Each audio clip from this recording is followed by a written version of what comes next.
Good evening, everyone. Chip Cooper for FTC Guardian and my partner, Alan Cutts, coming to you here, the first hangout in the month of November 2018. We're getting really close to the end of the year and almost into the holiday season. In fact, we have Thanksgiving Thursday week, and that really kicks off the holidays.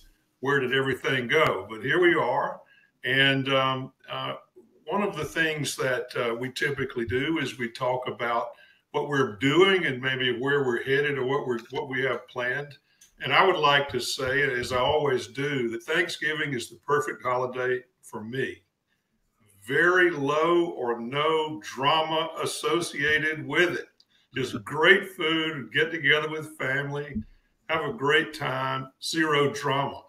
Can't quite say that about Christmas, and that's about all I'm going to say. But Christmas tends to be a little bit more or involve a little bit more drama. That's all I'm going to say. So, Alan, what do you have in store for the holiday coming up? Actually, we both of our holidays this year are pretty laid back. We're Thanksgiving. I think we're going to be on our own, so I think I'm going to smoke a turkey. Christmas again, we'll be by ourselves because we're headed down to see our kids and grandkids in the 1st of December because our son just bought a new home in Jupiter area. So we're going to go down and help them with kids and stuff like that the 1st of December. So we'll be home. We'll be on our own. So it should be very low key. Anytime you don't have a lot of family around, it's always low key for me. Yeah, low key and no drama. Yep. All right. So I think if we're ready, let's go ahead and get started. I'm going to go to share my screen, and Alan can tell me if, in fact, he sees me. Yep, got it. Okay, so you see that Mahindra screen there in the upper left, the Mahindra logo, that is, and you see that we're talking about testimonials. We're updating prior discussions and hangouts we've had about testimonials, and we're involved again in this same case, Deere versus Mahindra, that we dealt with about a month ago, except that in that hangout, we were talking about the difference between ad claims and puffery. Extremely important because ad claims need to be substantiated. Therefore, there's a relatively high level of risk depending on the nature of the ad claim itself. And now we're going to be talking about testimonials in the same case, really a great case for informational purposes. So now we're going to be talking about this NAD, the National Advertising Division of the Better Business Bureau, specifically Deere versus Mahindra, but in the context of testimonials. And we're going to be talking about an exception to the general rule for opinion testimonials. We'll get into that here very quickly. Let's see if I can advance this slide. Here we go. All right, so that's my desk there, virtually speaking. And this, of course, is the housekeeping announcement. You've seen it many times. The presentation is for informational purposes only. It's not legal advice, and we're not affiliated with the Federal Trade Commission. So let's get started, just as we did with the prior discussion involving this case with respect to focusing on ad claims and puffery, with a quick review about what is NAD and then what are the general rules regarding success story testimonials as distinguished from opinion testimonials, and then we'll get into it.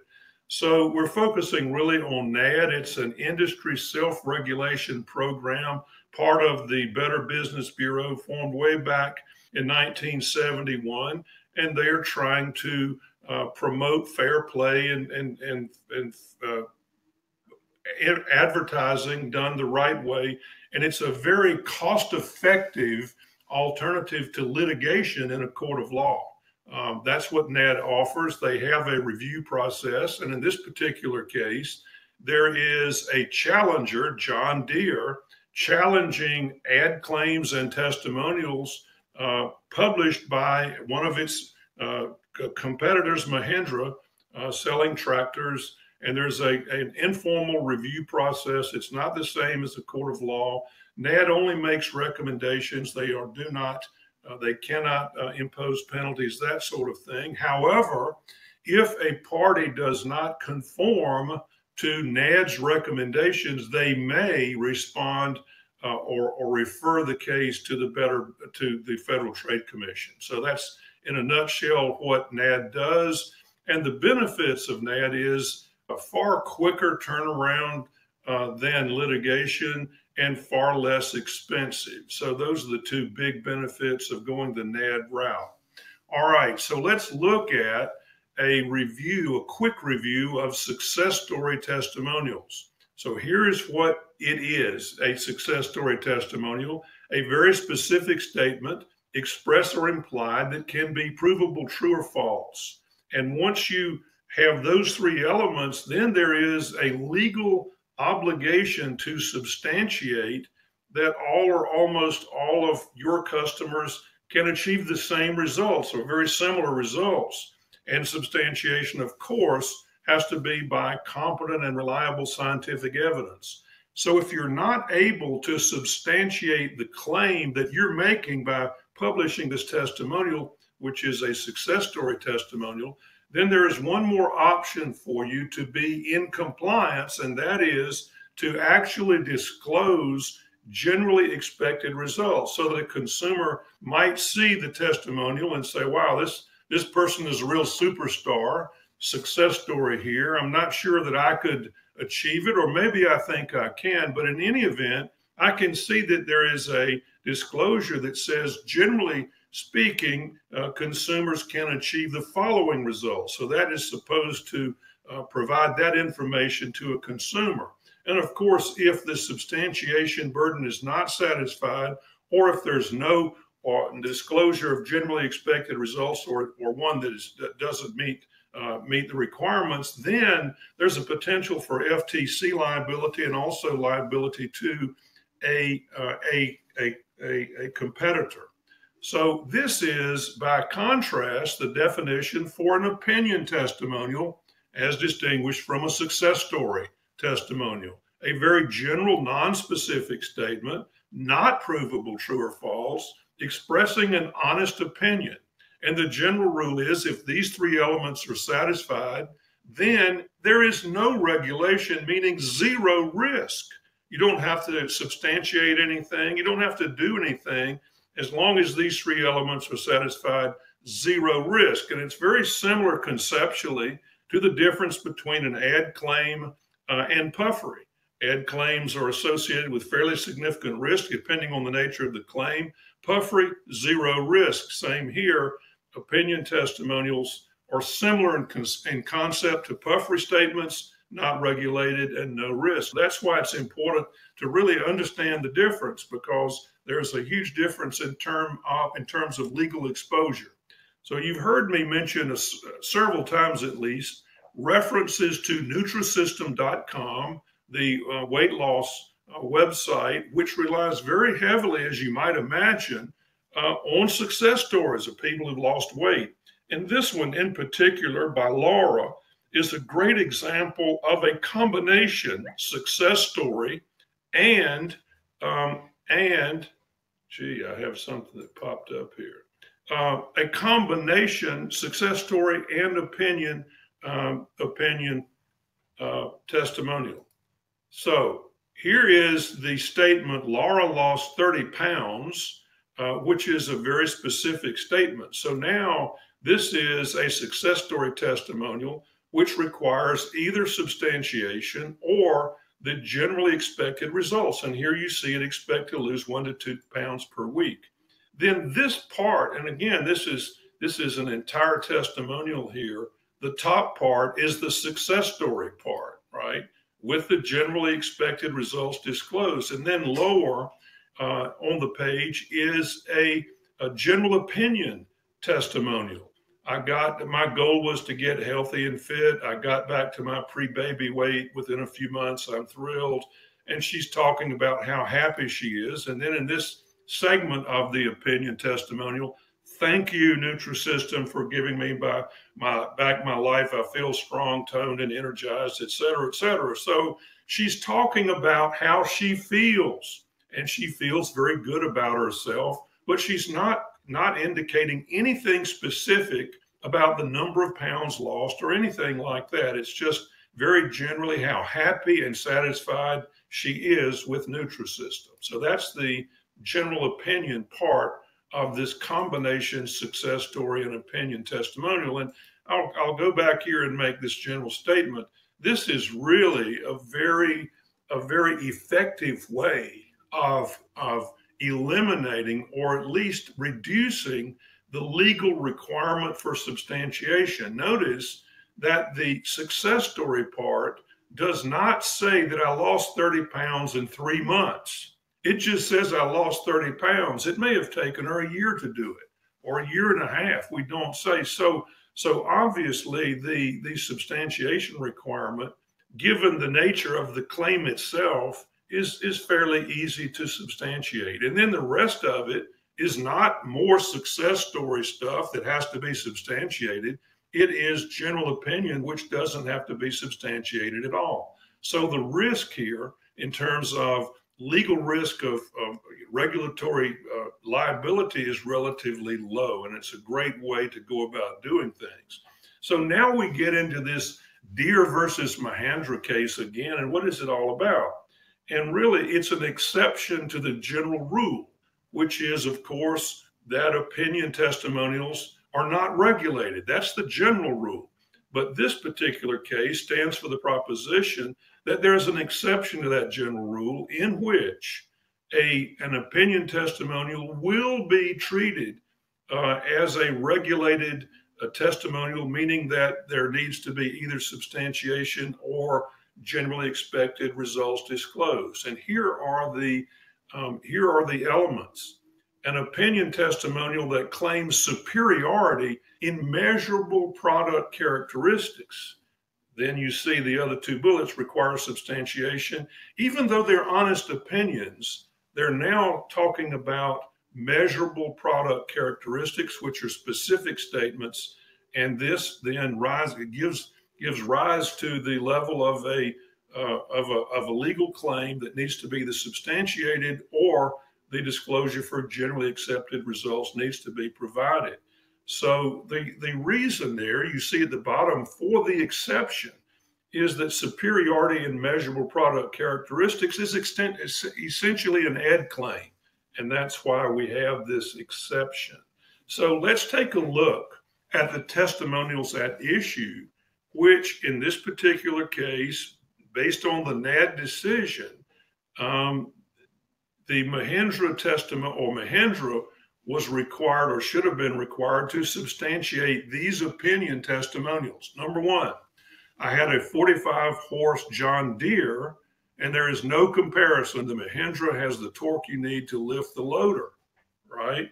So that's one opinion testimonial by a customer who obviously didn't like John Deere and mentioned John Deere specifically in the testimonial in favor of Mahendra. Number two, we bought a John Deere mower 4 years ago and it's falling apart, but Mahendra has always stayed a workhorse.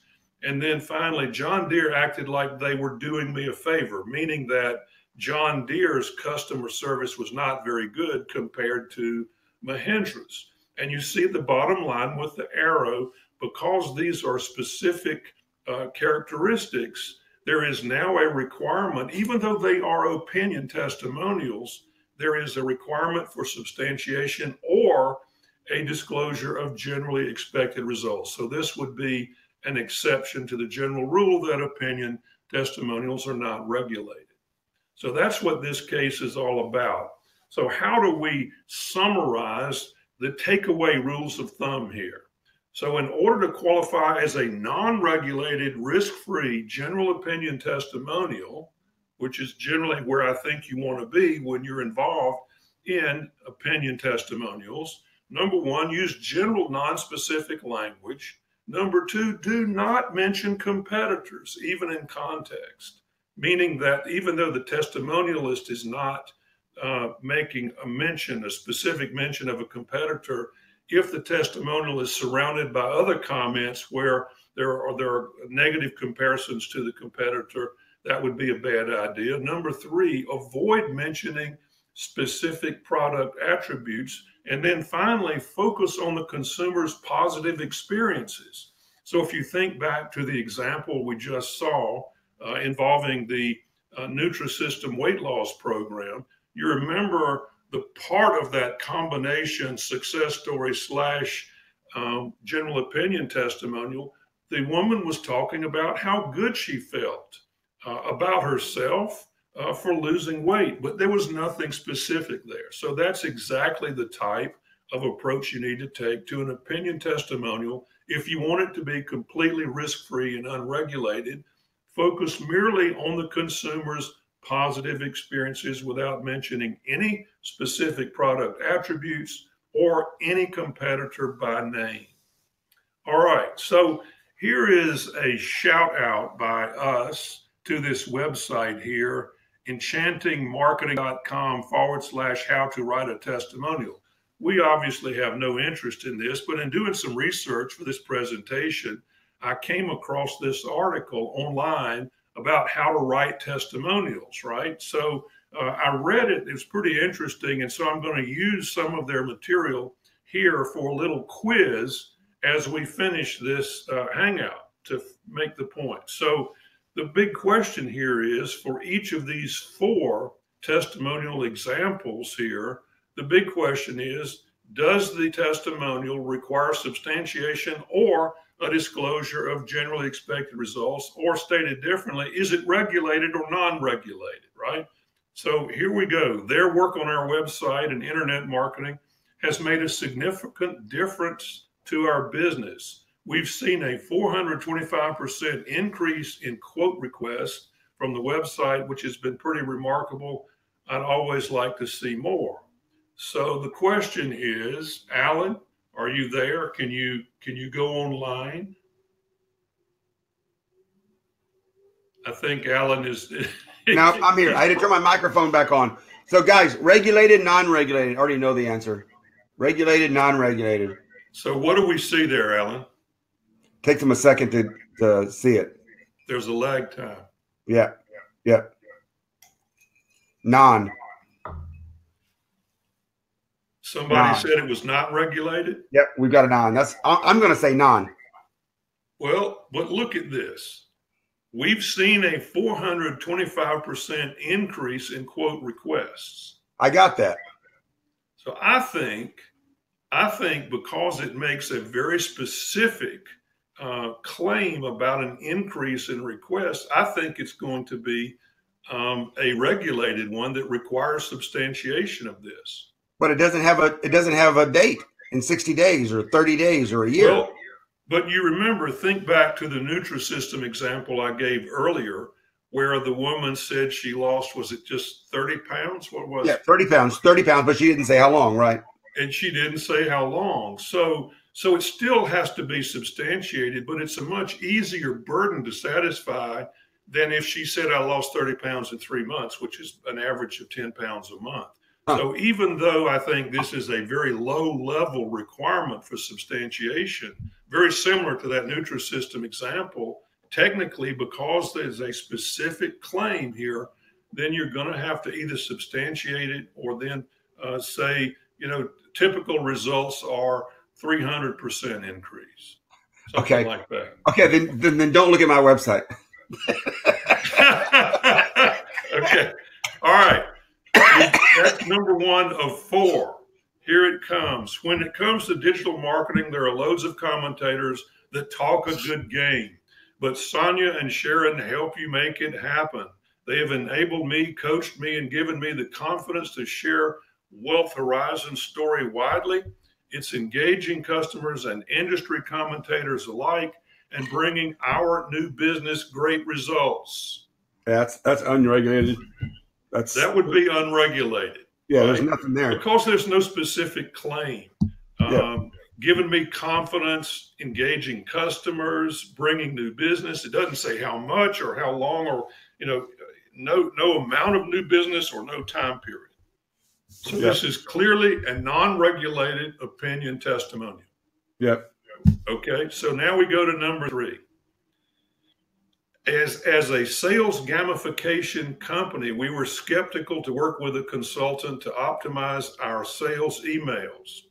But sales folk was highly recommended by many other Y Combinator startups we knew. I'm not quite sure what that means, but we continue. Sales folk helped us run a 6-week email campaign that brought us more leads than we have ever seen in a single effort. That's not regulated. I think you're right.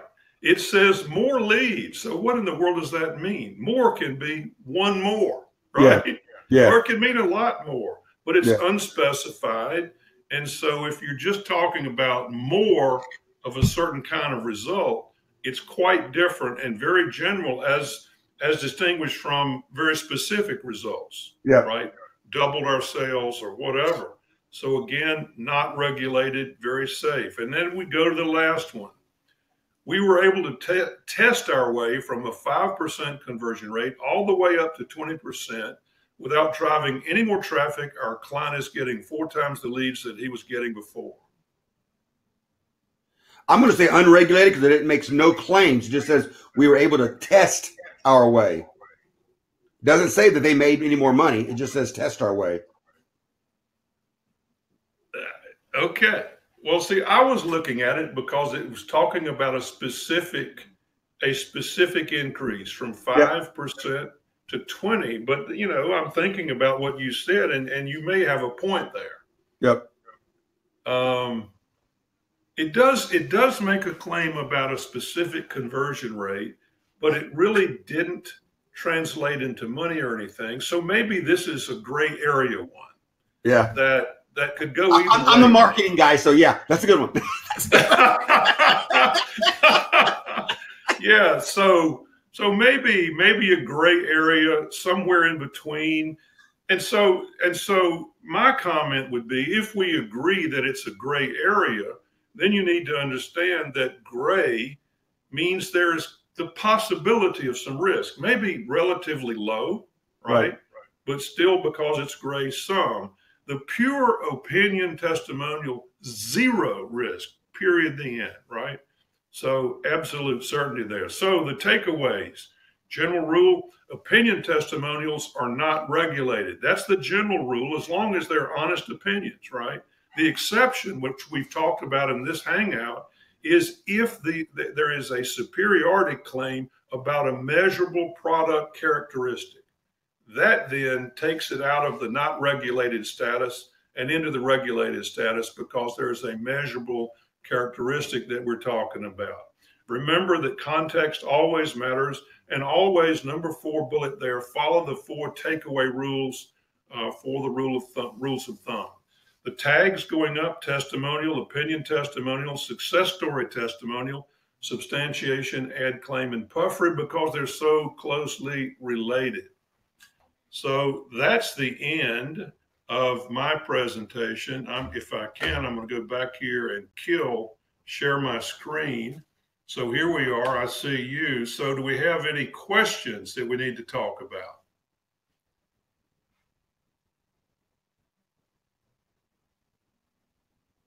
I'm not able to hear you. Mute. Yeah, I don't see anything coming up. Yeah, I can hear you now. Yeah, I don't see anything coming up yet, but what I want to do is tell people, I mean, some sort of testimonials on your website for conversions, in your emails for clicks or conversions, you need to have it. So you need to learn how to write testimonials that, one, they get the click, get the buy, do what it needs to get done, but at the same time, don't raise a lot of red flags. I mean, you stay away from, for example, when I said you go to my website, if you go to Cuts Group, you'll see a testimonial from Dr. Marcola. He's been a customer for years of ours. I mean, he's very large in the health industry, and he's been a customer for a very, very long time.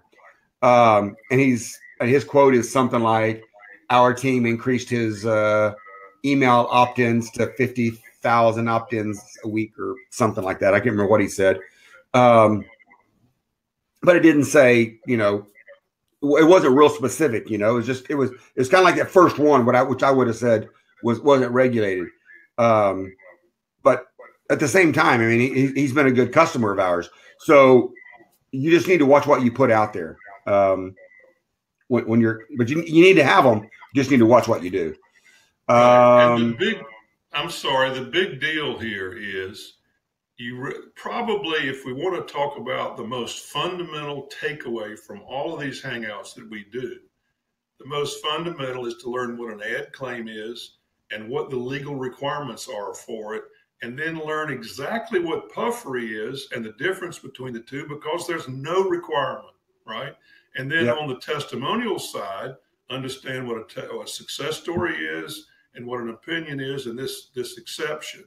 And then if you know those simple things, you're probably 80% along the way to not making a serious mistake. If you understand those differences, you've really made a lot of progress to protecting yourself. Yeah. And Norm asked about that link. Norm, you'll just need to go back to find that link. I don't have a link to what Chip pulled up to that website. Do you have it? You happen to have it, Chip, handy or not? Yeah, I'm going back to it right now. While I'm going back, do you have any other questions? Okay, here's one from Kevin. Do testimonial rules vary regarding ethics of various professions, even if not the law? For instance, doctors, psychiatrists, etc. So help me. I'm not sure. I was flipping. I think he's just trying to say, does the rules vary? And bottom line, the rules do not vary with the FTC. The rules are the rules as regards to the FTC. Why did this questioner think the rules might vary? I don't know. He didn't say that. But I thought I heard doctors or physicians or something. Yeah, he said, do testimonial rules vary regarding ethics of various professions? Instance, doctors, psychologists, etc. As far as the FTC is concerned, the answer is they're all treated the same, right? However, there might be bar association rules about testimonials that sort of override what the FTC looks at, right? If you're talking about attorneys, there also may be medical board rules, professional rules for doctors, for physicians, that might be slightly different than what the FTC might look at. So they're really, different perspectives. One is the FTC, and those rules are going to be the same. But if you're talking about professions such as law or medicine, the licensing boards may have a different perspective on it, different from the FTC, right? All right, so you see this screen. Can you see? Yeah, Norm's already said thank you, and he has it. He got it. Okay. Okay, so we have a question from Phil. It says, for the testimony about the 425% increase, could you eliminate the 425%, replacing it with, dots or whatever? Well, if you were just say the one of the words I like is more. Yeah. Remember, there was one that said we have more conversions or more something. I mean, I've seen a lot of testimonials that say we made more money, we saved more money, we made more money, we had more conversions. Perfect, right? We don't make any money. More is huge. I mean, so more is always, I think, very safe. Once you get into specific numbers, then you may be either in a gray area or in black and white there. So more, always think in terms of more conversions, more this, more that. And then as you start getting into specific numbers, that's where the risk increases. Yep. I have a question from Edwin about, it's a curious element, but blah, blah, blah. I was curious about your cut site. When I looked it up, now it showed me a page that says under construction. Now Cuts Group it's been redone, but the new site should be up. Maybe just refresh it. It's HTTPS now, HTTPS at cutsgroup.com, but it should be okay there. So if someone gives us a testimonial, now this is a good question. I'm going to say it's a good question because I'm going to start talking. You need to start teaching people how to give you testimonials. If someone gives you a testimonial that has actual numbers in it, and we change it by eliminating the numbers and replacing it with, and just put ... So can they? What if somebody? I think if somebody gives you a testimonial with specific numbers without their permission, it's always good to get permission. But if they I lost 30 pounds in 3 months, um, and you change it to I weigh significantly less now than I did, I think you don't really need to get permission to make that kind of change, because the change is vague compared to what they said they did. But generally speaking, you have to get permission. So as this article that I've just we've seen the URL for it, this article says I'm looking at it now, how to write powerful testimonials, suggesting that you sort of write them up and say, here's what we'd like for you to say here. Can you say this honestly? Because I mean, if you're really training somebody to do a testimonial, one approach is to say, we really would appreciate a testimonial. And in most cases, customers don't really know how to do it, right? What do I say? But they'll make up something if you ask them and they're willing to do it. The other way, probably the better approach, is to say, you're very pleased with our product or service. Yes.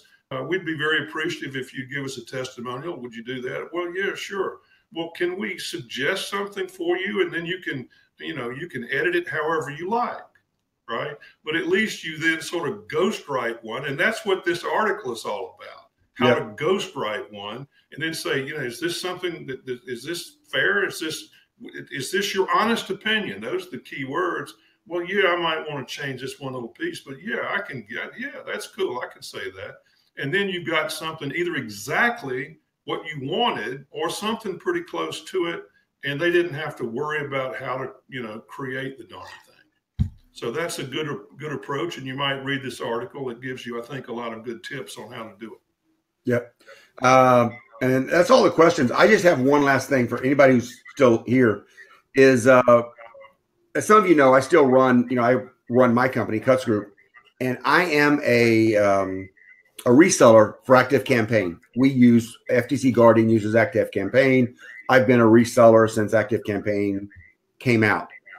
If you're looking for a new email service provider that has automation built in and maybe working with somebody who knows how to use it, hit me up, because my customers get to use Active Campaign at a discounted rate because they're my customers.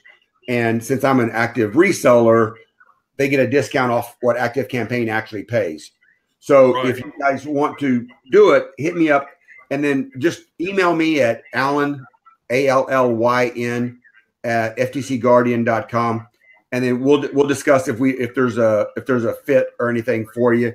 But I know and I don't want to say this is November, the rates are going to go up December 1st. That's the reason I'm bringing it up, is because we got a letter from Active Campaign saying all reseller accounts were going to increase. They're going to increase our prices. So all of my customers pay less than Active Campaign prices, but everybody's got to go up. So if you get in early, you get grandfathered into the old prices. So if you're interested in an Active Campaign account, it's a good time to do it. If not, no biggie. So whatever. All right. A small teaching point before we sign off. Alan just gave an endorsement for Active Campaign, right? He also disclosed that if you follow up his recommendation, that he gets paid something, right? So that an endorser who has a connection, a financial connection with the product or service, has to disclose it, which Alan just did, right?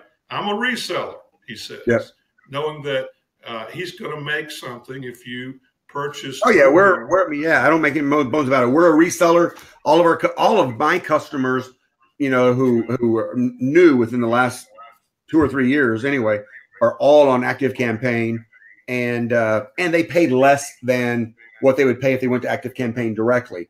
The only difference is Active Campaign is raising our rates, which means they're probably going to raise their rates. I don't know. But if you're looking for that, hit me up at Allen, ALLYN at FTC Guardian, and then we'll just discuss if it's a fit or not. But the point is, he made that disclosure. Good for him. He's learning a lot.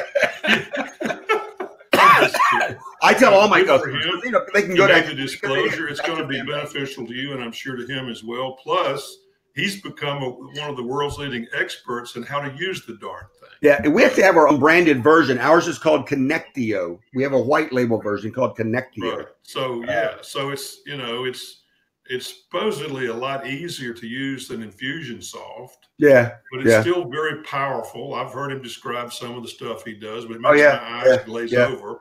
You know, so it's good to be dealing with someone who understands exactly how it works. Yeah, and it's not for everybody. I mean, it's not for everybody. I mean, you have to use email and have to understand automations and want to use automations in your business.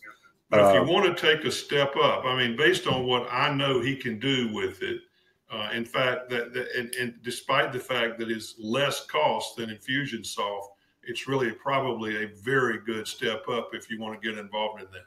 So that's all we have for this Hangout. We have 2 more this year. We have one at the end of this month. And then because next month, December is, substantially a holiday period, at least the last half of it, we're going to have only one. And I know what that one's going to be. We talked about it. Beforehand. We've had some requests about internet taxation for online sales. So we're going to give you an update on that very topic in the single Hangout that we do in December.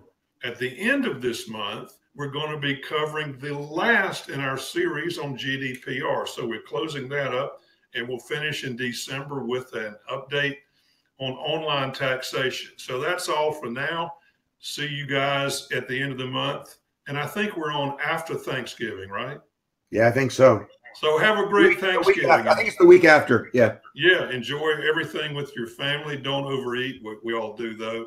But have a good one. We'll see you after Thanksgiving. Good night, everybody. Good night.